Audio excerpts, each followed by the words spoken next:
안녕하세요. 시사발전소 한지입니다. 윤석열 후보의 검찰공화국 계획, 본인의 공약으로서 드러난 부분이 있죠. 이 윤석열 후보의 공약 중에서 어제자로 이 사법제도와 법집행에 관련된 굉장히 퇴행적인 공약에 대해서 이제 발표를 하지 않았습니까? 이에 대해서 짚지 않을 수가 없겠죠. 일단은 해당 공약의 전체 공약을 하나씩 좀 다 털어보고 싶었으나 하나씩 다 털기에는 이것이 어떻게 문제인지에 대한 걸 깊이 있게 좀 살펴보기에는 시간 관계상 좀 어려운 부분이 있을 것 같아서요. 앞부분의 두 가지 공약과 그리고 검찰 권한, 그리고 검찰 권한을 어떻게 이제 또 강화시키고 또 기존의 이 검경수사권 조정된 부분을 어떻게 해서 또 다시 원상복구시키는지 검찰 공약에 대한 부분 위주로 좀 살펴보는 것으로 하죠. 자, 일단은 영상을 여러분들 보면서 짚어보도록 하겠습니다. 영상 함께 보시죠. 사법권 역시 국민으로부터 부여받은 권력이기 때문에 오로지 국민을 위해서만 행사되어야 합니다. 그런데 현실은 그렇지 못합니다. 제가 대통령이 되면 정권을 위한 사법이 아니라 국민을 위한 국민의 사법 제도를 완성시키겠습니다. 공정과 상식이 지배하는 대한민국, 국민이 신뢰하는, 국민에게 봉사하는 법치 국가를 실현하겠습니다. 법원은 국민 맞춤형 전문 재판이 이루어질 수 있도록 가정법원을 통합가정법원으로 개편하고 해사 전문 법원을 설치하겠습니다. 통합가정법원은 아동, 소년, 가정의 분쟁을 원스톱으로 해결함으로써 국민에게 마치 종합병원처럼 치료 사법을 제공할 것입니다.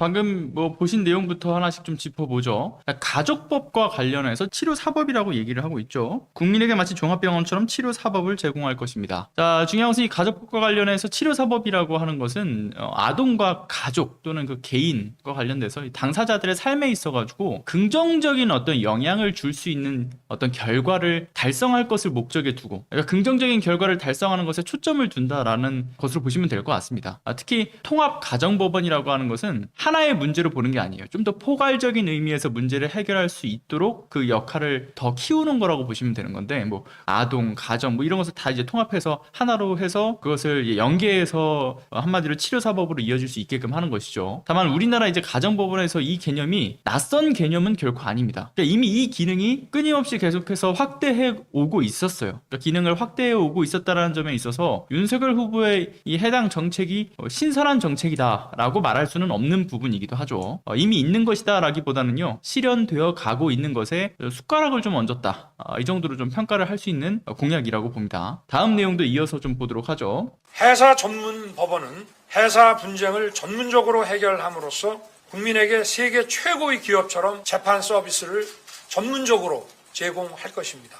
자, 지금 보시면은 그 해사법원이라고도 이야기합니다. 해사법원 같은 경우는요, 이 우리나라가 이제 세계 10위권에 속하는 해양 강국이죠. 그래서 분명히 근데 해양 강국임에도 불구하고 해사소송 전문 법원은 좀 없다, 이런 것이 좀 끊임없이 지적이 되어 왔던 문제긴 해요.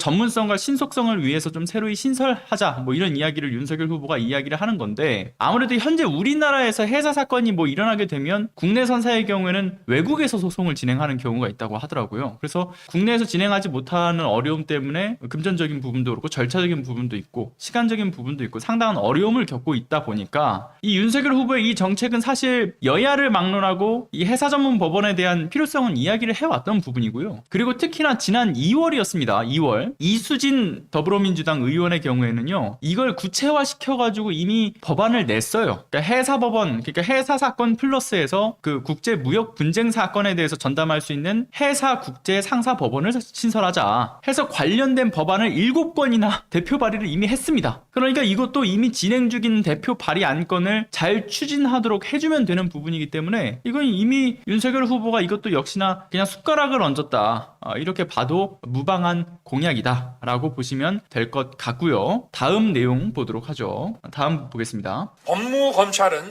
국민이 안심할 수 있는 안전사회를 실현할 수 있도록 개혁하겠습니다. 검찰의 독립과 정치적 중립성을 더욱 강화하겠습니다. 이를 위해 법무부 장관의 구체적 사건에 대한 수사 지휘권을 폐지하겠습니다. 또한 검찰총장에게 독자적인 예산 편성권을 부여하겠습니다. 사실 이 부분을 보시면서 여러분들이 많이 좀 화가 나셨을 거라고 생각을 해요. 제일 중요한 부분이죠. 뭔가 좀 그럴싸해 보이게 여야 역시도 공감하는 공약들 사이 속에다가 윤석열 후보의 본심을 드러내는 공약을 넣어놓은 거죠. 본인과 검사들이 원하는 사법제도와 법집행 관련된 공약을. 일단 뭐 법무부 장관의 수사지휘권, 특히 구체적 사건에 대해서는 이제 검찰청법에 따라서 검찰총장을 지휘 감독할 권한을 갖고 있는 거죠. 근데 다만 이 수사지휘권이라고 하는 거 아주 뭐 쉽게 정말 빈번히 일어나는 것은 아니었어요. 어느 정도 이제 법무부 역시도 이 검찰의 수사 독립성을 좀 보장해줘야 된다는 취지에서 제한적으로 발동을 해왔던 겁니다. 그럼에도 불구하고 법무부 장관의 수사 지휘권은 물론이고 예산 편성권 등을 검찰과 분리하는 것이 갖는 의미가 있죠. 그러니까 우리나라와 같이 검찰이 정말 막강한 이 권력을 쥐고 있는, 그러니까 무소불위의 검찰 권력 역사에는 그나마라도 법무부 장관이 수사 지휘권은 물론이고 예산 편성권과 인사권을 가지고 있음으로써 이들 검찰 조직을 민주적으로 통제하기 위한 견제 수단으로서 작동을 하고 있습니다. 근데 만약에 이 모든 것들을 현재 검찰에게 넘겨준다라고 한다면 검찰총장이 정치적 의도와 어떤 악의적인 목적을 갖고서 본인의 어떤 선택적으로 수사를 하거나 선택적으로 수사하지 않는 상황이 만들어지게 될 것이죠. 근데 이러한 상황이 발생했을 때 이걸 통제할 수단 자체가 아예 없어지게 됩니다. 추미애 전 법무부 장관의 수사 지휘권 발동에도 불구하고 윤석열 후보처럼 항명하는 경우도 발생하기도 했죠. 이런 말도 안 되는, 사실상 검찰 쿠데타와 가까운 이런 항명죄, 뭐 이런 것은 또 엄히 다스릴 수 있는 뭔가 구조적인 부분을 좀 개선한다든가 뭐 제도권에서의 좀 개혁이 좀 필요할 것 같다라는 부분이 보이는 부분인데 이걸 오히려 되려 다 없애버리겠다라고 이야기를 하고 있는 것이죠. 민주적 통제 절차 자체를 없애버리겠다. 완벽한 검찰 공화국, 브라질과 뭐 불가리아와 같은 검찰 독재 부패 공화국의 탄생이 완벽하게 제도적으로 그 기반을 완성하겠다라고 하는 것이 지금 윤석열 후보의 공약인 겁니다. 검찰의 독립성을 완벽하게 분리가 되겠죠. 아주 오랜 기간 정치 권력과의 유착의 고리를 놓지 않아왔던 검찰 권력이 자신들의 정치 중립성도 제대로 만들어두지 않은 상태에서 견제할 그 어떠한 권력도 없이 멋대로 날뛰게 되는 겁니다. 지난 거의 뭐 한 20여 년에 가까운 검찰 권력의 분산의 어떤 노력들, 이 시민들과 정치권에서의 이 모든 노력들이 한 번의 물거품으로 만들겠다, 이런 소리를 윤석열 후보 본인의 입으로 이야기하고 있는 거죠. 자, 다음 내용도 이어서 보는 것으로 하겠습니다. 다음으로 공수처를 정상화하겠습니다. 검찰, 경찰의 수사 내사 중인 사건을 통보받거나 이첩받아 공수처가 우선적으로 수사하게 되어 있는 독소 조항을 폐지하겠습니다. 공수처도 검, 경과 동등하게 고위공직자의 부패 사건을 수사하도록 진정한 수사기관으로 환골탈퇴시키겠습니다. 만일 그래도 문제점이 계속 드러나고 개선되지 않을 경우 공수처 폐지를 추진하겠습니다. 공수처를 정상화하겠다라는 말은 거짓말이죠. 공수처와 검찰과 경찰이 모두 고위공직자에 대한 범죄 수사권을 갖도록 하겠다. 그리고 이제 폐지까지 이야기를 하는 것의 어떤 목적 역시도 검찰 조직을 강화하기 위해서 있는 거죠. 공수처의 출범 목적 자체가 뭡니까? 그동안의 어떤 검찰 권력의 제 식구를 감싸왔던 선택적 수사와 기소, 이런 문제를 바로잡고자 하는 부분도 있지만 권력형 비리에 대한 수사를 제대로 하기 위해서 있는 거지 않습니까? 근데 출범한 지 고작 1년쯤밖에 안 된 공수처의 권한을 검경으로 또 나눠 가짐으로써 이 공수처의 권한을 다운시키자, 사실상 무력화에 가까운 지경까지 몰아세우겠다라는 것을 이야기하고 있는 거죠. 어떻게 공수처가 그 기능을 다 할 수 있게끔 어떻게든 생각을 하고 구체화시키는 것이 아니라 지금까지의 검찰 권력이라고 하는 것이 공수처를 어떻게 무력화시킬지, 어떻게 무력화를 하려고 했는지에 대한 그러한 부분에 있어가지고 윤석열 후보도 똑같은 입장을 취하고 있는 거예요. 얘네들은 어떻게 무력화를 시켜보지? 그러니까 윤석열 후보 역시 그 권한과 기능을 축소하고 끝내 폐지의 단계까지 몰아붙이겠다라는 것을 이야기하는 것이다. 그러니까 지금까지와 같이 검찰이 먼저 수사를 좀 진행을 해서 수사를 뭉개는 권한을 갖고 있겠다라는 이야기를 하는 거죠. 다음 내용 보겠습니다. 또 검경 수사권 조정 이후 발생된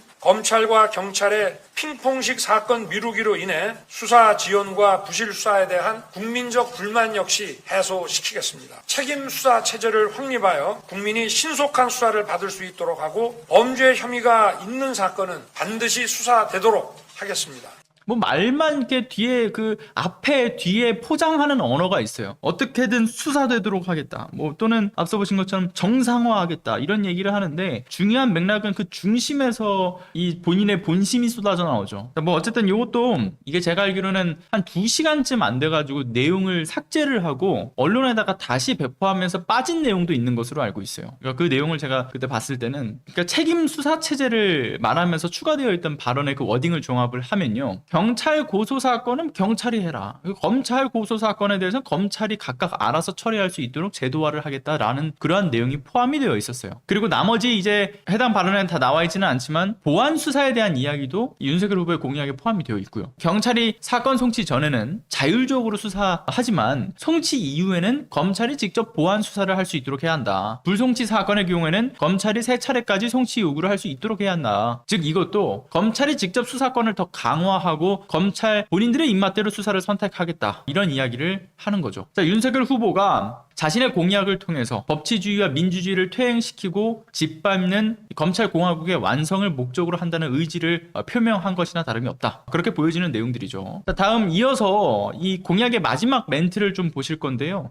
일단 소위 윤석열식 언어라고 하는 것은 좀 해석이 좀 필요합니다. 그래서 윤석열식 언어의 해석, 어떻게 이것을 해석해야 되는지는 제가 좀 제 나름대로의 생각으로 윤석열 후보가 무엇을 이야기하고자 하는지 직관적으로 제 개인의 생각을 통해서 풀어서 좀 말씀을 드리는 것으로 하겠습니다. 저 윤석열은 반드시 정의와 공정이 실현될 수 있는 국민을 위한 국민의 사법제도를 완성하겠습니다. 저는 검찰을 위한 검찰의 사법제도를 완성하겠습니다. 라고 이야기하는 거죠. 이를 통해 국민을 부패와 범죄로부터 보호하겠습니다. 국민이 안심하고 편안하게 살 수 있는 대한민국을 만들겠습니다. 국민을 부패와 범죄로부터 보호하지 않겠습니다. 자신과 자신의 처가가 안심하고 편안하게 살 수 있는 대한민국을 만들겠습니다. 누구도 자신이 짓지 않은 죄로 처벌받지 않는 나라, 죄를 지은 사람은 그에 상응하는 처벌을 받는 나라를 만들겠습니다. 감사합니다. 누구라도 자신과 검찰이 원한다면 자신이 짓지 않은 죄로 처벌을 받을 수 있는 나라. 죄를 지은 사람은 자신과 검찰이 원한다라고 한다면 응당한 처벌을 받지 않는 나라로 만들겠습니다. 저는 이게 지금 윤석열 후보가 말하고 싶은 이야기가 아닐까 싶어요. 왜? 숨겨봤자 이미 공약에서부터 티가 나는 윤석열 후보의 본심이라고 하는 것은 이런 것이죠. 왜냐, 본인이 뒤에 나오는 이러한 지금 방금의 멘트를 하려고 한다라고 한다면 앞서 지적되었던 이 공약들을 하면 안 됐던 겁니다. 완벽한 검찰 공화국의 길을 걷게 만드는 이 공약을 내세웠다라는 것 그 자체에서만으로도 이미 제가 이 윤석열식 언어를 해석해 드린 바와 같은 것이 바로 본심인 거죠. 자, 그런데 심각한 문제는 이게 다가 아니죠. 자신이 집권한 이후에는 문재인 정부에 대한 보복 수사를 하겠다라는 의지를 드러내기도 했고요. 심지어는 검찰 내부에서는 이 보복 수사를 위해서 시나리오가 이미 갖춰져 있다라는 그런 이야기. 그리고 이 보복 수사를 진두지휘할 사람이 바로 윤석열 후보의 최측근인 이 한동훈 검사고, 그리고 조중동과 함께 해당 보복 시나리오에 대한 내용을 공유한 상황이다. 그래서 언론 플레이를 시작으로 작업이 들어갈 것이다 라고 하는 매우 구체적인 시나리오가 바로 장용진 기자의 취재를 통해서 드러난 바가 있었죠. 그러니까 윤석열 후보는 제도적으로 이 검찰이 수사하기 편리한 상황으로 지금 만들어서 이 시나리오가 차질 없이 진행될 수 있도록 하게 하려는 그러한 의도로 보여진다고 봅니다. 게다가 전직 고위 검사 출신이 했다는 말이 저는 진짜 계속 머릿속에서 떠나지가 않아요. 노무현 전 대통령을 수사로 몰아붙여서 검찰 개혁이라는 이야기 자체가 정치인들 사이에서 못 나오게 했던 것인데, 또다시 개혁 의지를 갖고 나온 문재인 대통령이 나왔기 때문에 이후에는 다시는 검찰 개혁이라고 하는 것을 꿈도 꾸지 못하도록 노무현 전 대통령 때보다도 더 강력하게 문재인 대통령을 포함해서 민주진영 관계자들까지 전부 다 쓸어버릴 거라고 했다라는 이야기. 장용진 기자님이 전직 고위 검사 출신의 사람한테 들었던 이야기라고 하는 것이죠. 취재를 통해서. 저는 지금 그 계획이 차근차근 이들에 의해서 추진되는 그 모습을 우리가 함께 보고 있는 것이다. 이렇게 생각을 합니다. 검찰 부패 공화국이 지금 현실로 다가오는 순간인 거죠. 다가올 20대 정부만이 아닙니다. 이거는 21대, 22대를 넘어서도 그 다음 지금 4기 민주정부의 출범이 있지 않다면, 정말 윤석열 후보가 만약에 다음 정권을 잡게 된다라고 한다면 이후에 민주정부 자체 기대하기 어려울 지경에 이를 수도 있다. 정말 우리나라의 국운이 달린 선거다. 이런 말씀을 드리면서요 까지 하는 것으로 하고, 월요일부터 금요일까지 항상 아침 6시 라이브로 진행하고 있습니다. 많은 관심 부탁드리고요. 방송이 끝난 이후에는 오전 오후를 기점으로 해서 해당 라이브 영상이 또 편집되어서 올라가거나, 또는 민주지향의 유튜버들끼리의 연합 방송 역시도 송출되기도 합니다. 시사발전소는 끊임없이 발전소로서의 역할을 다하기 위해서 가동된다라는 점 여러분들 관심 가져주시고 알람 설정 눌러주시고, 네, 영상 올라오면 많은 응원도 부탁드리겠습니다. 자, 오늘도 끝까지 시청해주셔서 감사합니다.